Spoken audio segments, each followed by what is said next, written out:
Olá pessoal, sejam muito bem-vindos aqui ao canal para mais um estudo para a nossa expansão da consciência. E eu vou seguindo aqui com a continuação do estudo desse livrinho aqui, ó. Esse livrinho que é um livro pequenininho, mas é um livro maravilhoso, muito rico em sabedoria. Tá vendo? Ele é fininho, mas é um livro que ele está na categoria de iniciáticos. A Voz do Silêncio, de Helena Blavatsky, foi um livro que ele foi publicado pela primeira vez em 1889. E a Helena Blavatsky, ela resgatou conhecimentos do Oriente e trouxe para o Ocidente.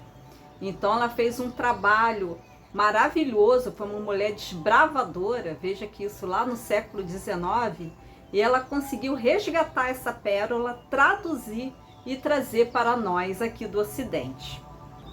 Esse livro, ele traz conhecimentos do budismo Mahayana do Tibete.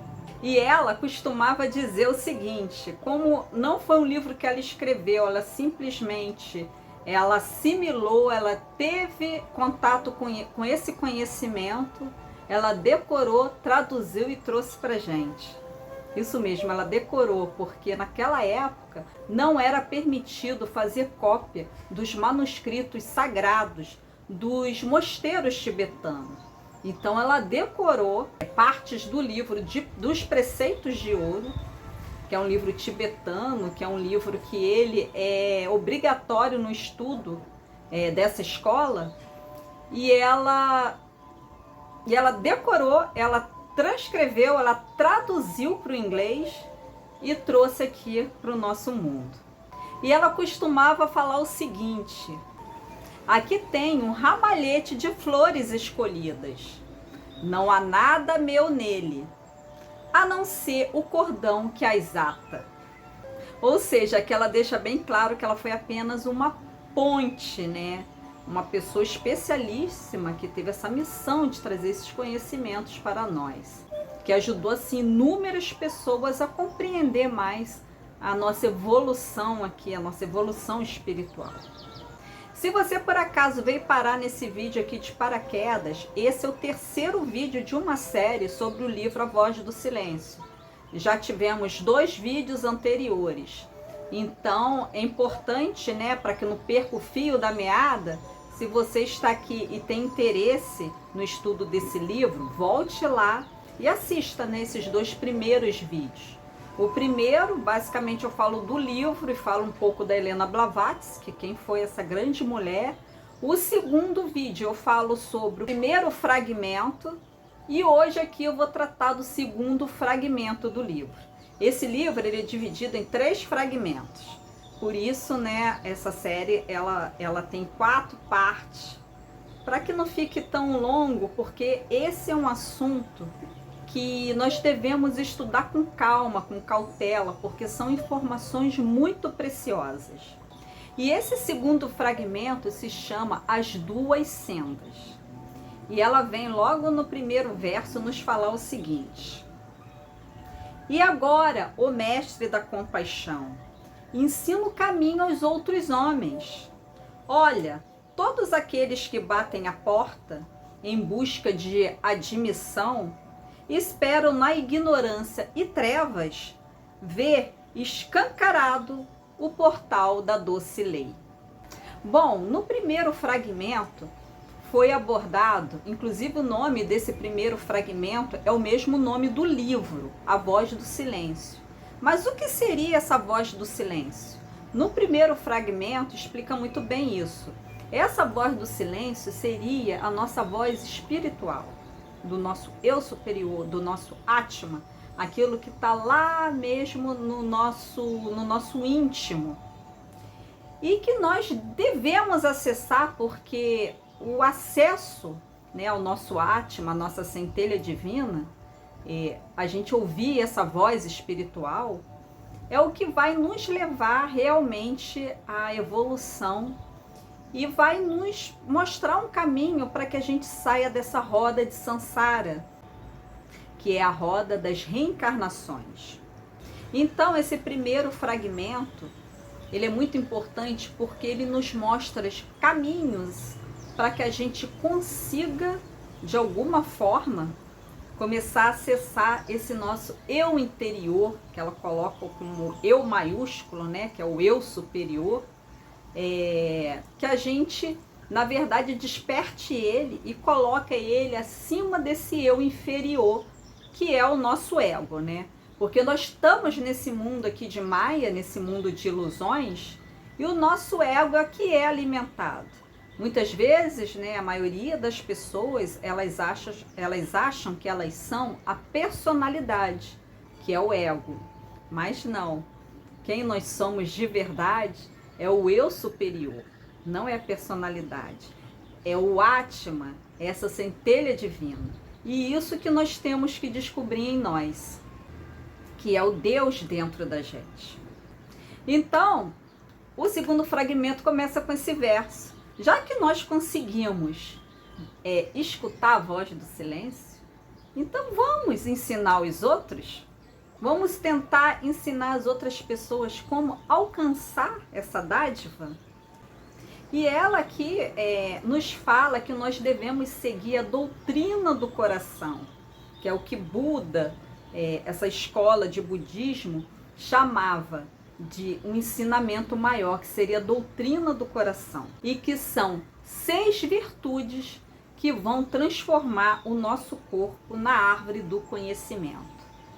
E essa árvore do conhecimento, para quem conhece um pouco da história do Buda, faz referência à árvore no qual Buda estava sob, né, a árvore, e ali ele conseguiu se iluminar, ele chegou ao Nirvana. Então essa seria a árvore do conhecimento. E nós teríamos que praticar essas 6 virtudes para que a gente consiga também alcançar essa árvore do conhecimento. Então o primeiro fragmento mostrou um caminho, que é o caminho do iniciado. Agora aqui nós vamos tentar o caminho da libertação, que se dá através de 2 sendas que nós vamos ver aqui no decorrer do vídeo. E essas 6 virtudes também são conhecidas como 6 paramitas, que são as seguintes: generosidade, ética, paciência, perseverança, concentração e sabedoria, que seria a última. Então, as virtudes que nós temos que começar a desenvolver dentro do nosso coração. E ela fala lá no verso 108 o seguinte: ai, que tão poucos sejam os homens que se aproveitam do dom, da inapreciável dádiva de aprender a verdade, a exata percepção das coisas existentes, o conhecimento do não existente. E ela continua aqui: sim, a ignorância é qual redoma fechada e sem ar, e a alma um rouxinol dentro dela. A ave canora não gorjeia, nem pode mover uma pena, mas emudece e entorpece, e morre de exaustão. Então ela fala aqui que muitos são os homens que não sabem, né, que nós temos essa chama interior, né, esse Atma, que seria como esses homens seriam como uma redoma de vidro uma redoma de vidro sem ar, que ali contém um rouxinol, né? E o cantar do rouxinol é uma coisa mais linda, mas ele tá ali caladinho, ele não canta. E ele acaba por, né, morrer. Lembram que existem 3 salas: a sala da ignorância, a sala da instrução e a sala da sabedoria? Muitos ficam presos ali à sala da ignorância, não saem dali, nem sequer buscam, né, conhecer a verdade, conhecer coisas espirituais. Elas estão totalmente presas em Maia, que é esse mundo das ilusões. Elas não despertaram, elas estão totalmente adormecidas. Estes são como mortos-vivos, como já dizia Jesus. Não se interessam nem se mexem para entender ou descobrir a verdade. E lembro que Jesus já falava conhecereis a verdade e a verdade vos libertará. E é bem isso, essa verdade espiritual, essa libertação do mundo das ilusões que é o mundo de Maia. E todo esse caminho que a voz do silêncio nos aponta, vai também nos levar a essa verdade. Aí ela fala uma coisa bem interessante aqui no verso 116. Foge da ignorância e da ilusão também. Vira o rosto às decepções do mundo. Desconfia de teus sentidos. Eles são falsos. Mas dentro do teu corpo, o santuário de tuas sensações, busca no impessoal o homem eterno. E tendo procurado fora, olha para dentro. Tu és Buda. Ou seja, todos nós temos esse Atma dentro de nós, né? E no último vídeo, né, do primeiro fragmento, foi falado bastante a respeito dos nossos sentidos, como que os nossos sentidos nos enganam o tempo todo e nos deixam presos, né, nessa fogueira dos desejos, né, do Kama-manas. E a gente não consegue fugir desses desejos, dessas emoções, não conseguimos controlá-los e ficamos ali perdidos no quaternário, naquele redemoinho. Isso foi bem explicado no vídeo anterior e é bem importante que a gente assimile essa informação. E uma coisa bem importante é a gente saber diferenciar o que seria a doutrina do coração e a doutrina do olho. A doutrina do olho é para a multidão. A doutrina do coração é para os eleitos. Os primeiros repetem orgulhosos: vejam, eu sei. Os últimos, os humildemente têm colhido, em voz baixa confessam: assim ouvi. Então, essas duas doutrinas, a do olho e a do coração, na verdade são duas escolas do Buda. Uma seria a exotérica, a externa, e outra seria a esotérica, a interna. Aqui estão nas escolas de mistérios. Aqui vão penetrar mais intensamente, começar a entender como que tudo funciona. E a doutrina do olho fica só no superficial. A doutrina do coração, ela é assim chamada porque dizem que ela emana do coração de Gautama, o Buda.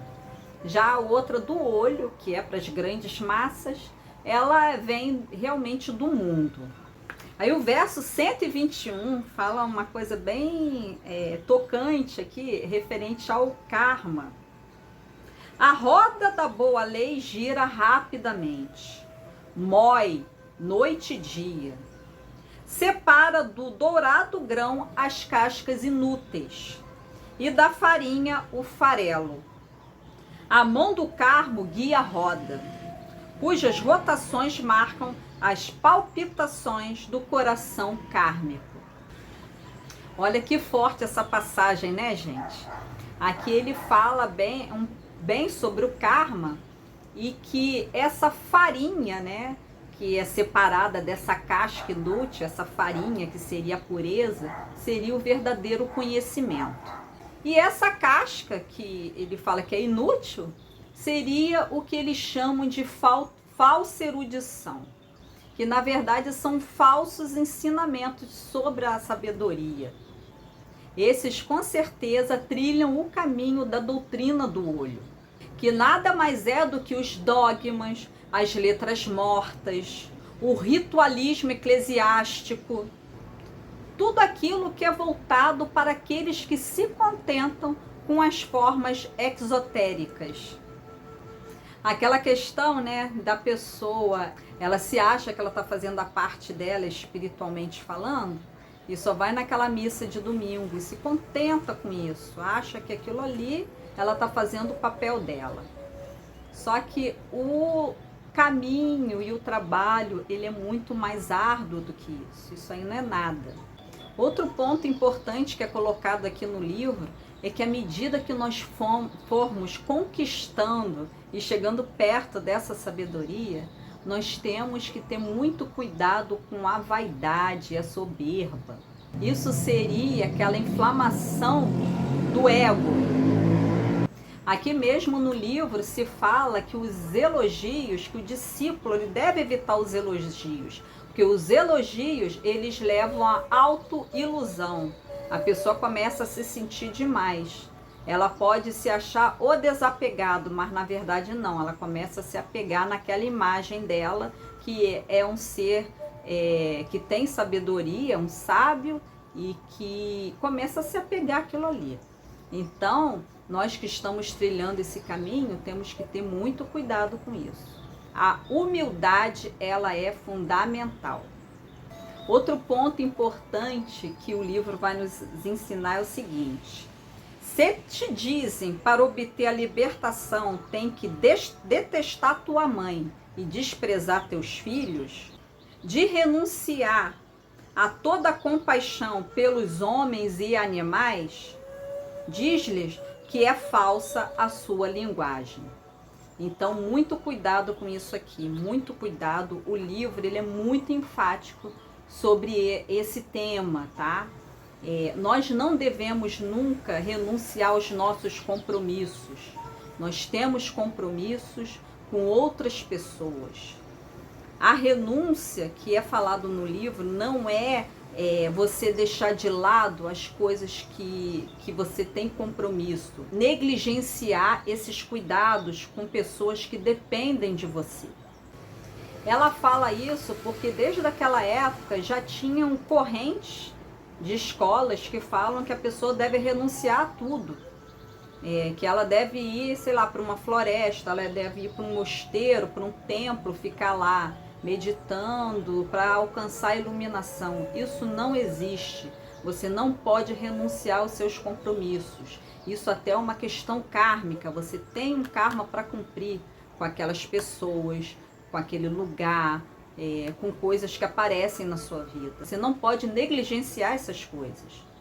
Não é se afastando do mundo que você vai entrar no caminho, mas sim cuidando da qualidade de como nós lidamos com as coisas, como nós lidamos com nós mesmos, com os nossos apegos e com a relação nossa com o mundo. A gente tem que ter sempre em mente que nossa vida de hoje ela é fruto de um karma que nós já adquirimos em alguma hora do passado. Então nós temos que passar por certas situações. Não é fugindo dos compromissos que nós vamos conseguir alguma coisa. E a Helena Blavatsky, ela costumava dizer o seguinte: aquele que é negligente com uma coisa vai ser infiel com a outra. Então não adianta você largar tudo para tentar alcançar uma coisa maior, que é a espiritualidade, por exemplo. Mas você não vai alcançar, porque você está sendo infiel com a própria espiritualidade. Temos que primeiramente cumprir com os nossos deveres. E olha só o que é falado lá no verso 136. Quererás abster-se da ação? Não é assim que a tua alma obterá tua libertação. Para alcançar o nirvana, é mister alcançar o autoconhecimento. E o autoconhecimento é filho de atos amorosos. Então aqui, né, é bem isso, né, que foi comentado. Não é largar tudo para trás, é a compaixão, é o amor e é o compromisso com os seus deveres. E o livro cita que existem 3 vestes para a senda, que é quando a pessoa já está bem próxima de alcançar a iluminação. Existem 3 vestes. Da fornalha da vida humana e de seu fumo denso, saltam chamas aladas, chamas purificadas que, erguendo-se alto, sobre o olhar kármico, tecem por fim o tecido glorioso das 3 vestes da senda. Tais vestes são Mirnakaya, Sambhogakaya e Dharmakaya, que seria a veste sublime. Aqui, gente, já é quando o ser já está bem próximo da iluminação. Então ele tem essas 3 vestes que ele pode vestir, digamos assim. O primeiro, que é o Nirmanakaya, seria como se fosse a veste de Buda. Ele estaria já pronto para entrar no Nirvana, mas ele ainda fica aqui, trabalhando pelos seus. A segunda veste também é bem parecida, que é o Sambhogakaya, que são os bodhisattvas, que eles se juntam e ficam fazendo um trabalho pelos seus irmãos que ainda estão com muitas dificuldades, né? Aí que seria a compaixão. E o Dharmakaya, que são aqueles bodhisattvas que acabam retornando aqui, acabam renascendo aqui nesse mundo, para nos ajudar mais de perto, com uma forma reencarnada entre nós. Mas há também uma 4ª veste que ela fala, que é a veste Sangna. E ele fala que essas vestes aqui, os Budas perfeitos, eles não a usam, porque isso aqui é um tipo de mentalidade que o ser conseguiu chegar à iluminação, mas ele não quer, é um pouco de uma forma egoísta. Ele alcançou os níveis, mas ele não quer se engajar muito, ele ainda não se acha preparado para se engajar muito e ajudar com compaixão seus irmãos mais novos. É aquele, gente, que ele está cansado de sofrer e ele busca libertação individual. Ele sim, ele consegue essa libertação, ele consegue se libertar dessa roda de samsara, mas de uma forma, digamos assim, egoísta. E para quem estuda mais a fundo os trabalhos da Helena Blavatsky, ele se livra, né, da roda das encarnações aqui nessa ronda. Mas no próximo ciclo planetário, com certeza ele vai reencarnar. Claro que de uma maneira muito melhor, mas vai ter que vir aqui novamente experimentar esse mundo. Isso, gente, me lembrou muito o estudo sobre a filosofia hermética, porque a filosofia hermética tem esse mesmo ponto de vista, né? Ele fala que um ser, quando ele chega à total evolução espiritual, ele tem a opção de se fundir ao todo. Ele tem essa opção. Mas também tem a opção de ter a compaixão pelos que estão para trás e tentar fazer o resgate, tentar ajudar de alguma forma. E eles ficam por aqui, né? Tanto pode ser aqui, né, encarnado, como lá do lado espiritual mesmo, auxiliando a humanidade. E um ser, gente, dessa magnitude, ele aprendeu tudo, né? Ele aprendeu realmente o que o Criador espera de nós. E uma questão é que é muito importante que a gente dê os passos conforme as nossas pernas. Isso é bem falado aqui no livro. Todavia, se a doutrina do coração paira demasiado alto para ti, se necessitas ajudar-te a ti próprio e temes oferecer ajuda aos outros, então, ó tu de coração tímido, acautela-se em tempo, contenta-se com a lei da doutrina do olho. Espera ainda, pois se a senda secreta não é acessível hoje, estará ao seu alcance amanhã, ou seja, numa outra encarnação. Comece a se preparar, a ter essa consciência e se preparar para isso. Aprende que nenhum esforço, por mínimo que seja, tanto na direção certa quanto na direção errada, pode desvanecer-se no mundo das causas, ou seja, na lei do karma. Tanto coisas positivas como negativas, você vai atrair aquilo para você. Isso é uma lei, não se foge à lei. Nem a fumaça desfeita fica sem traços.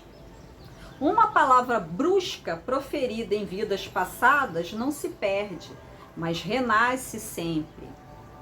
A primeira não produz rosas, nem a argêntea estrela do jasmim se torna espinho ou cardo.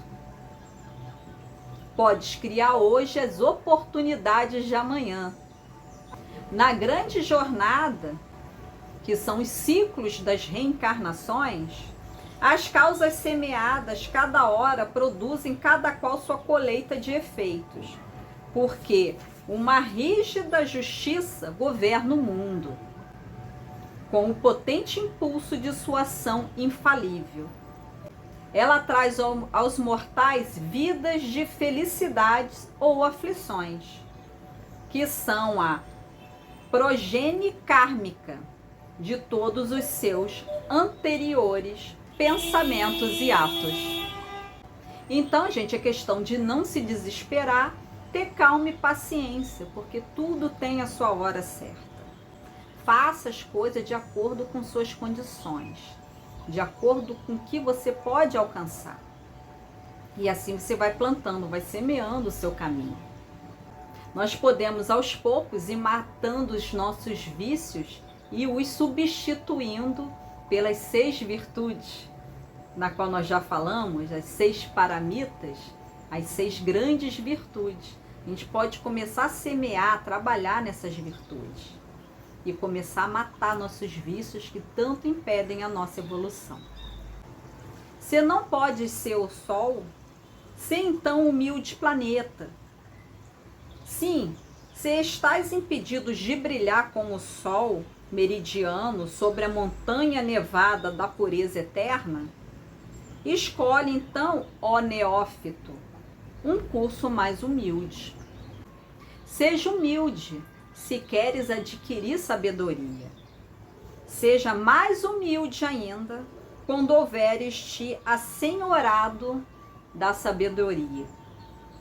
Seja como o oceano, que recebe todos os rios e riachos. A imensa calma do oceano permanece inalterada. Ele não os sente. Vigia o inferior para que não macule o superior.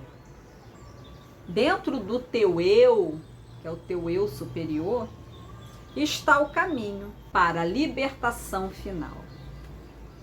Então aqui ela nos dá, preciosas dicas de como nós podemos trilhar esse caminho para a nossa libertação, para a nossa evolução aqui. E sempre nos mantermos calmos e de acordo com as nossas possibilidades, Porque não adianta ficar afoito e começar a fazer besteiras, enfiar os pés pelas mãos, que isso só vai nos prejudicar.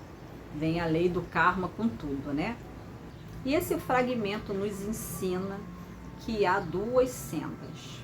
Na verdade, a senda é uma só, mas no seu final há uma bifurcação. Assim, a primeira senda é libertação, mas a segunda senda é renúncia. E por isso é chamada a senda das aflições. Porque aqui o ser, ele já está num estágio de nirvana, mas ele volta para ajudar os seus irmãos. A senda secreta conduz o Arhan a indivisíveis aflições mentais, a aflição pelos mortos-vivos e impotente compaixão pelos homens das tristezas kármicas. Os frutos do karma, os sábios não ousam deter. Então, um grande mestre, Lembram de Jesus, um grande mestre que tentava mostrar um caminho, para as pessoas, mas ele sofria vendo, assim, tanta ignorância, tanta miséria, e a roda do karma vindo, ele tinha sua compaixão, mas ele também sofria, Vendo o sofrimento dos seus irmãos mais novos. Então esse caminho, que é esse caminho da renúncia que o livro aponta, é um caminho de sacrifício também, né? Porque vai te trazer um sofrimento. Eu penso aqui como se fosse uma mãe aflita pelas más escolhas de um filho. Ela sabe que aquilo ali não vai dar certo, mas ela não tem muito o que fazer, porque o filho já escolheu, é o livre-arbítrio dele.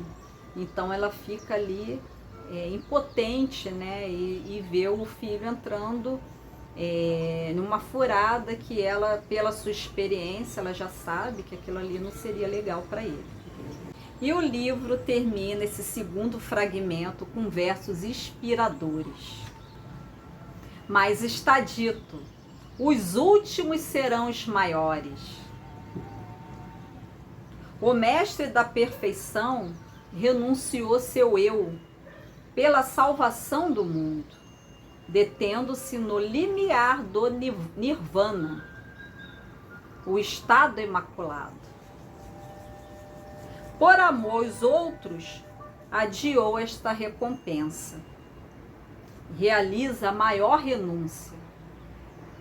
Esse é um salvador do mundo. Inspirador, né? Muito inspirador isso.